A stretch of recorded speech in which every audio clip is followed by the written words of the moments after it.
Chipo, you light a fire in my heart.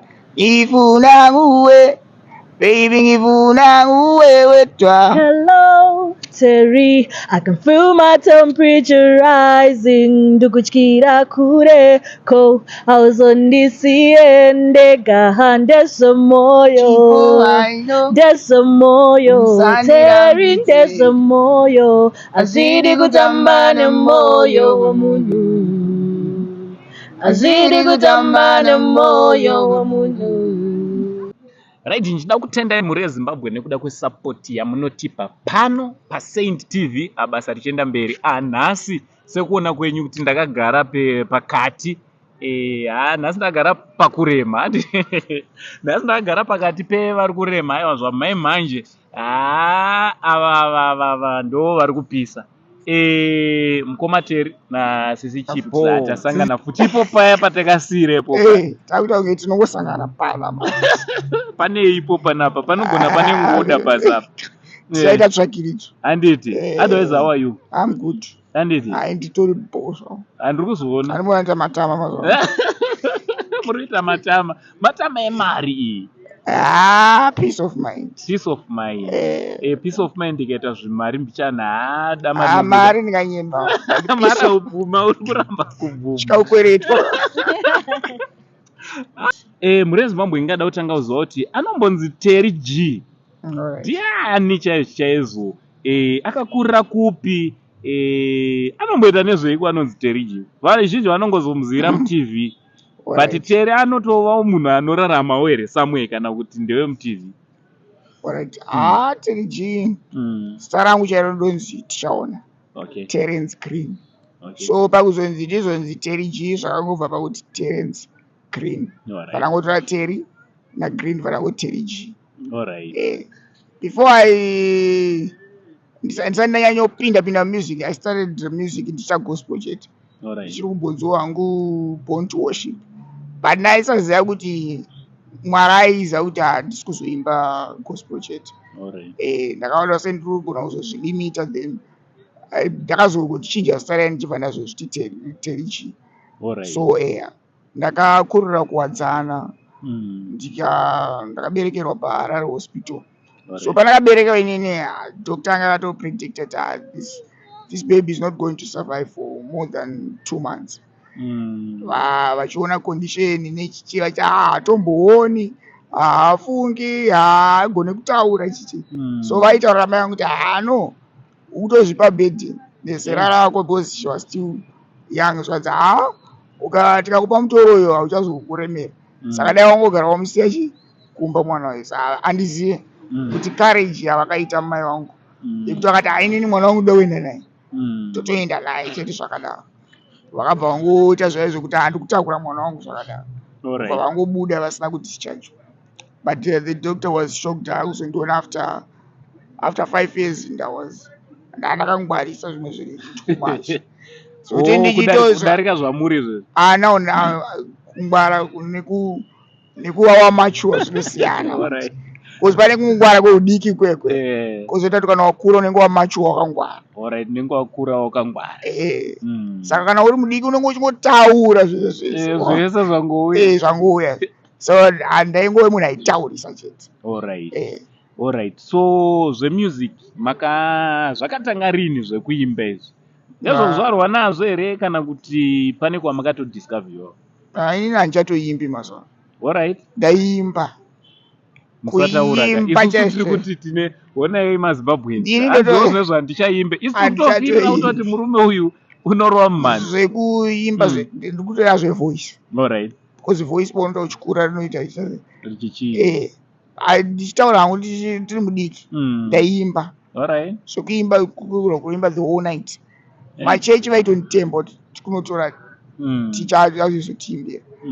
Saka professionally zvekunopindawo mustudio tikangoti pane pandakamboita computer that was kunana 2010.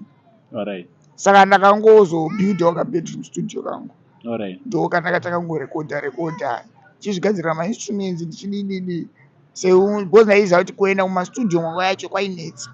Saka nemunhu anga ane passion nemusic ndaingozviita zvega mumba. create music yangu ndichingozvida ndokudzidza kwandaita music because ndakambogara nemumwe mukomana was cousin brother to Sane Makalima. So is the one akanditicha kugadzira mainstruments, kunyora music nekudidi. And by then ndaiyanyofarira Charles Charambo. Saka ndaitombonyora kunge Charles Charambo. So ndo ndaitofunga kuti ukanzwa maimbiro kuti asi Charles Charambo. But ndiye munhu aindinspire mazuva zvakanyanyisa. Saka vacharamba vanoiziva here kuti vakaplaya role yakakura pamusic. I'm sure vakaona video vachazviziva. Vachatoziva kuti vakabika malegend. Saka nekudawo nekuramba ndichiona zvakawanda wanda ndichiteerera music yakasiyana siyana. Ndakaramba ndichingopika ndakutogona kuridza kuimba musambo weafro. Ndakuimba kana hip hop. Because ndaingoteerera misambo yakasiyana siyana. Afro, hip hop, danzo. So ndoka ndikopiwa danzo ndotoimba zvokunge ndo musambo wangu. Asa ndoda kuti muzombotorera ke danzo. Right, mboenda kuna sister Chipo. Chipo. How are you? I'm okay. How are you, Uncle Saint? Aiwa, Indribo. It's good to see you. Thank you. Ndaingoita kungoona nekuverenga keni. Ngoonawo pamafoni papa. Alright. So chekutanga ka vanhu vangada kuziva kuti anonzi Chipo anombova ani, akatangira kupi, akaberekerwa kupi ko Chipo? Okay, ndinonzi zita rangu chairo rekuberekwa ndonzi Talent Muchegwa. Rekuti Chipo iri ndindakazongozvitumidzwa hangu ndega ndakutoona kuti shona yedu muZimbabwe ndo yakakosha. So ndakazvarwa kuchitungisa hospital. Then ndakakurira kudombo Shava. Mama wangu akafa ndine 8 years. Vakafa na 2000. Dad wangu handinambobvira ndavaziva because zvinongonzi pavakauya kuzondiona ndichiri kuhospital dhera ndikazvarwa. Pavakangouya vachingondiona vangoti ndikudzoka pavatoendera futi havana kuzodzoka. Yes. So ndakangokura ndichichengetwa kuhama dzaamai and seneme yandoshandisa ndeye kwana mama. So ndine I'm 31 years old and I'm a musician. Yeah. Alright. Kuchikoro ukaenda kuchikoro kupi? Okay, kuchikoro primary level ndakadzidza paJairos iri ku South Atwana. Then secondary ndakadzidza paDaniko iri ku Masasa. Alright. Because the music is zvakabva kupi zvinhu zvokuti uri inonji maternity ward wakangozvarwa ukabva watanga kutoimba here kana kuti wakazoimba late? Zvemusic I think ndakatanga ndiri kuprimary. Ndiri munhu aingofarira zvokungoimba, ndandiri kukwaya, ndaitoimba zvokutodarika magrade 7 ndiri grade 3 ndakatanga kujoina kwaya ndakatanga ndiri kupercussion band. So ndabva kupercussion band pandazoenda kukwaya ndaitoimba kudarika magrade 7. Saka kubva apa ndakatanga kungojoina kwaya kumacompetitions ese akaitwa kusvika ndisvike grade 7. Handina kumbobvira ndasiyiwa, vaingoti uyu haasi kusara anoimba uyu. So ndiri munhu akangofarira zvekuimba kubvira ndiri mudiki. Then kusekondary paDaniko ndakatofoma group rangu rekwaya. Yes, saka taipota tichiimba pamafunctions aitwa pachikoro. Then paDaniko pakazoya Starbright. Pandajoina Starbright. So vakafarawo nekuimba kwandaivaitira pandatosvika kwese ndakazogumira pavaienda kubootcamp. Ndandine exam wiki racho ravaienda kubootcamp, so ndokusara kwandikaita. Asi I think Starbright yakandibatsira kuve neconfidence ndichiimbira kuimba ndiri pastage. Zvakandibatsira. Then ndakazotanga kurekodhawo ndapedza chikoro, ndapedza secondary. Right now tiri pano. Alright. Nateri, right? Nateri. Makadiscover sei kuti imimi munogona kuimba, makabasangana sei because this one it is a perfect tingaiti duo handiti. Yes. This is a perfect duo, Terry na Chipo. Uchiri remember Terry? Yeah. Alright, chii chakaitika kuti muzoere kana matwa mustudio makutoimba ende ndiani akanyora song inonetsa zvisingai song iyoyoka ndezvemoyo ndiani akauya neidea? Ndingangoti Chipo ndagara taitoziyana because pachikoro pakadzidza Chipo ndo pachikoro pandakadzidza ini. Alright, pase kuprimary. Kuprimary. Oh, okay. So ndaitoziva kuti kabhebhi kanoimba. Alright. Ndiani aiva mukuru ipapa? Handina ndiri mukuru. Saka ndaitoti twasikana tudiki tiri pachikoro. So kanoimba kamusikana. Saka ndaingomudza kusvika tatopedzwa chi. Tatopedzwa grade 7 tatomusiya ipapo. Saka ndazopedza chikoro ini ndakabva ndazotanga kuitawo music. I think professional ndakatanga 2018. Pandakangotanga kupindawo mumastudio. So Chipo akatangawo music. Ndichingomuna kwaanga ari iye achinzwawo music yandaita. Chita akabuditsawo song ndotokomenda song yaibuditsa yakaipa iyi. Then Makumbe ndiye akazonditi hada kuti utsvage musikana anonzi Chipo. Ndoda kukuitirai collaboration. Ndikati don't worry Chipo chi mwangu ambonetsi Chipo chi pandatongoswa ndikamudza kuti Chipo zvanzi Makumbe tiende kuitira ichi collab. Makumbe production. Gibson Makumbe. Ndobva Chipo anambonetsa. Ndobva atoniti habo ndobva ndatopiwa date but takatomborwiswa. Because I think Saturday night was it's our breakthrough. Because takatomboita 3 days tichitadza ku first day ndakatombotadza ku ndakatoshaya kuenda naye kustudio. Second day yo Chipo abva arwara neflu.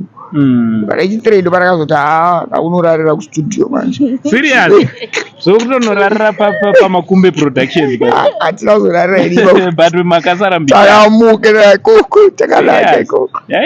Ndobva ndasvika ndobva ndatorwa that small snippet yatakaisa paFacebook tabva mustudio comments from ana Freeman watoti mana song yamagadzira yakaipa yanga isati yabuda saka yakaita SKD boss vakatoona kutoti apa pari kugadzirwa manza.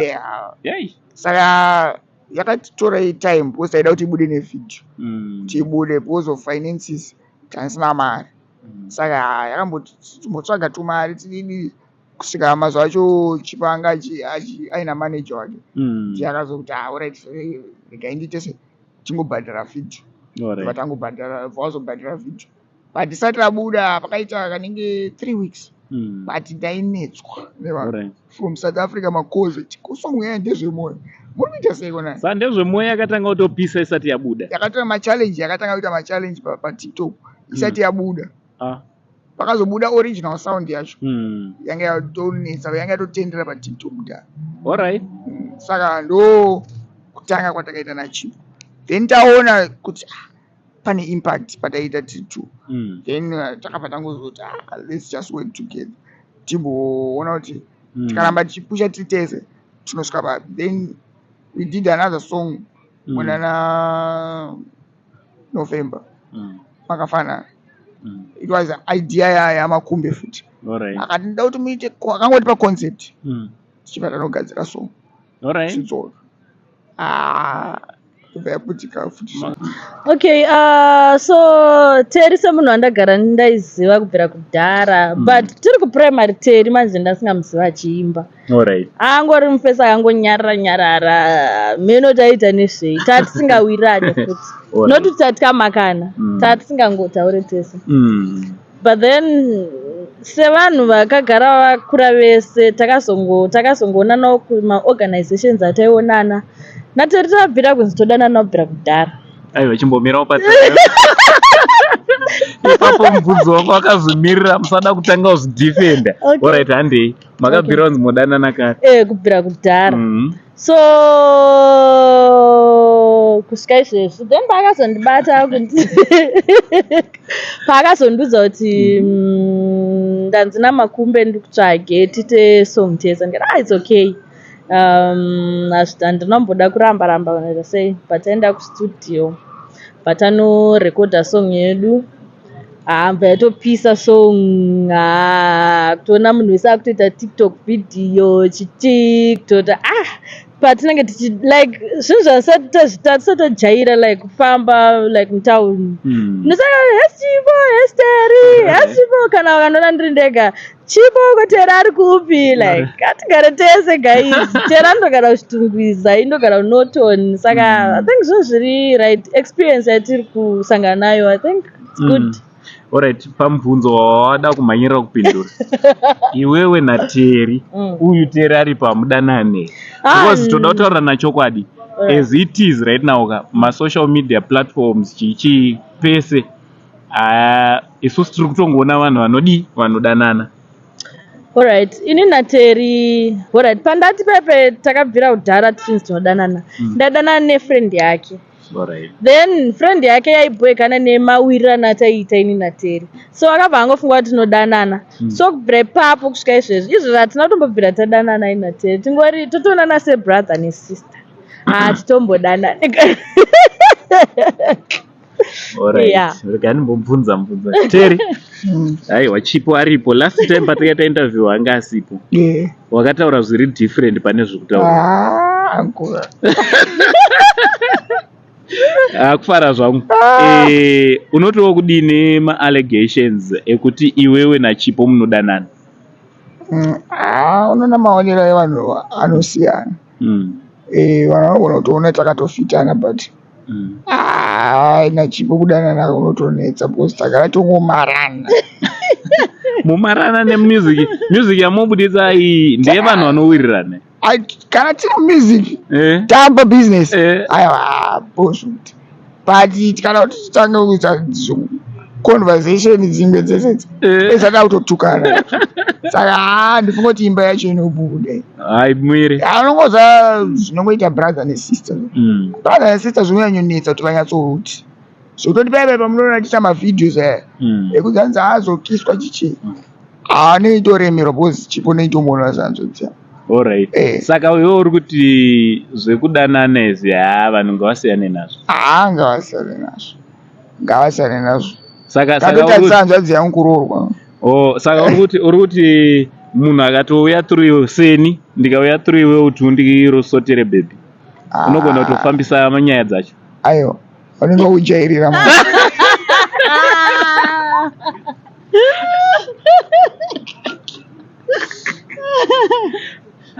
ndinoenda kujairira kuzokaya kuna tsano kana nechitemba bhegi kungorowa bhegi at least pane mari mukati inini mari ndoida uri pakutsvaga. Alright, tichida kumbodzokera pamashows mashows akamira sei ende mafans enyu ari kugamuchira sei music yenyu mashows? Alright, tiri kuita mashows akawanda, tiri kuita munzvimbo dzakasiyana-siyana. I think mafans vari kutitambira zvisingaite. Tiri kutozadzawo pese patinenge taenda kunopefoma vanhu vari kuuya vakawandisa zvisingaite. So I think zviri nani, zviri right. Tiri kutraya. Handiti? Yes. Ndeipi show yaunoti show yayi handikanganwe so far pamashows esa takarohwa basa but pashow yaya it was overwhelming. Alright, last week tatiri parimuka stadium kukadoma. Alright. Show yandifenda kaikanganwa. Serious? Takazadza stadium. Yay. Vanhu vakauya takasapotwa zvakanyanya so yanga iri fundraising yeJairos Jiri Kadoma for the blind. Alright. So taita fundraising because pachikoro pacho vari kuti vari kuleka zvakawanda so taingovabatsirawo. Alright. Yeah, so aiwa vanhu vakauya vakawanda aiwa takazadza. Teri kumashows uri kuzvoonawo sei pamwe ane maonero akasiyana nako? Kumashows haasi kunyepa zvekuti ndakatombovhundukawo ndega sokuti ndakazotadza ndotomboti handine redu kuunganirwa nevanhu vakawanda kudai zvekuti ndikati show yandingati yakandifadza tine festival takaita kuGlendio. Show it was something else. Yanga yakazara zvekuti nguva dzatakapedza vanhu vanga vakazara pagedhi vachida kupinda. imi mapedza tatopedza this same last week yatandoka doma futi takavhara vanhu vakazara futi pagedhi vachida kupinda kuti tida kupinda. Saka ndikuona kuti kumashows ka aiwa tiri kutambirwa chingatoti chiri kutiremera kumashows inyaya yekuti hatisati ane zvinhu zvedu saka itafanira netransportation kuti pa rinenge ida kutakurwa. Saka at the end of the day munogona kunzi vanhu vauya but maexpenses anenge akawanda. Muda kubhadhara bhendi, muda kubhadhara motikari dzese dzamauya nadzo hamuna chenyi ipapo. Saka ndo zvinhu zviri kuti zvokuti dai kunzi tiine zvinhuwo zvedu zvatoti zvedu ndingakutaurei togona kunge tatopa neimwe lefu. ndofunga muri kungozvinzwira muri yezimbabwe kubva kune masuperstars edu handiti aiwa hanzi this is one of the best doors here in Zimbabwe when it comes to music. Mafanzi enyu ndezvinhu zvamuri kumapromisa zviri kubuda maimanja mune zvamuri kugadzirira? Alright, zvakawanda zvatiri kugadzirira. So this week ndine song yandikaita ndega hangu inonzi Single Mothers. Iri kubuda this week iyoyi. Song iyo yakagara yatotambirwa kudhara nevanhu vari kungobvunza kuti Single Mothers yakazodii, Single Mothers yakadii. Saka I think iri kubuda this week. Takatoshuta video racho last week. Saka this week inenge ichibuda. Alright. Yes, and Nateri I think tukaenda kustudio next week. Pane imwe futi yatoda kubuditsa tiri 2. So Terry, from you. Ndine song yandakabuditsa inonzi kupinda nemoyo yandakaisa paYouTube. Isong it's a reggae song. And in future pane song yarotaura chiboti toda kuita next week. And then ndine song yandakaita naProsper for real inonzi Tibi Makauraya. On the song taingotaura nezvevanhu vanotora pfuma dzevanhu vanenge vafa vachisiya vana vachitambura. So ndo song yatakaita. And tinoda kumboti ndine song yandisina kuudza muchipinda kutozvitaura painterview. Chipo there's a song yandakagadzira kuti Chipo timborova tinangoshoka vanhu because vanhu vangofunga tinongoita zvemujoro zvega. Sakumboya nekaprayer kamwe kasong kandinoda ndege ndikuifila kuti song iyoyo inogona kutambira inotoita iyi song. It's a good song. Chipo, are you ready for this song? I'm ready. Ever ready? Yes. So api mashoko amungada kutaura ekupedzisira kune mafans enyu, mashoko amunonzwa kuti izvi zviri pamwoyo pangu ndoda kunzodzawo mafans angu? Alright, ndoda kungotenda mafans edu Nateri vanotisapota, vanouya kumashows. Thank you very much for the support. Ticharamba tichipakurirai mumhanzi inotapira. Alright. Terry, mafans uri kuvati kudii? Ini ndoda kutenda mafans zvakanyanyisa because kuti ndisvike paunzi Terry ndivo vanenge vachiita sei vachisapota. Saka chatoda kuti vangoramba vachitisapota, vangoramba vachitinamatira because minamato mafans angu akawanda. Chandinomadira havangosvika vachingoti makapenga, vanosvika vachiti dai Mwari akuendesai kumberi. Saka zvinondikurudzira zvisingaiti. Munhu akangosvika even chidhakwa chakaita sei chinosvika chichinzi mufana wangu unoimba, dai Mwari akuendesa kumberi.